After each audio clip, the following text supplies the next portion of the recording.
சிதம்பரம் நடராஜர் கோவிலில் ஆருத்ரா தரிசன திருவிழாவையொட்டி வரும் 26ஆம் தேதி தேரோட்டமும் 27ஆம் தேதி ஆருத்ரா தரிசன விழாவும் நடைபெற உள்ளது. இதனையொட்டி கடலூர் மாவட்டத்திற்கு வரும் 7ஆம் தேதி உள்ளூர் விடுமுறை அறிவிக்கப்பட உள்ளது.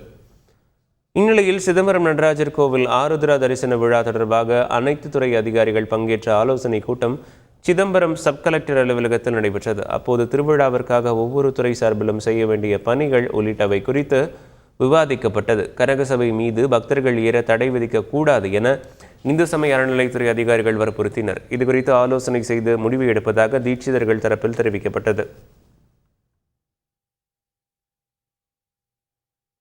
ராமேஸ்வரம் ராமநாத சுவாமி கோவிலில் உண்டியல் காணிக்கையாக 1,63,00,000 ரூபாய் பெறப்பட்டுள்ளது. ராமநாத சுவாமி கோவிலுக்கு உட்பட்ட பத்ரகாளி அம்மன் கோவில், நம்புநாயகி அம்மன் கோவில் உள்ள கோயில்களில் பெறப்பட்ட உண்டியல் காணிக்கைகள் கோவில் நிர்வாகம் மேற்பார்வையில் எண்ணப்பட்டது. இதில் 1,46,47,540 ரூபாய் ரொக்கப்பணமும் 84 கிராம் தங்கமும் 6 கிலோ 720 கிராம் வெள்ளி கிடைத்துள்ளதாக கோவில் நிர்வாகம் சார்பில் தெரிவிக்கப்பட்டுள்ளது. செய்திகளை உடனுக்குடன் தெரிந்து கொள்ள உடனே சப்ஸ்கிரைப் பண்ணுங்க.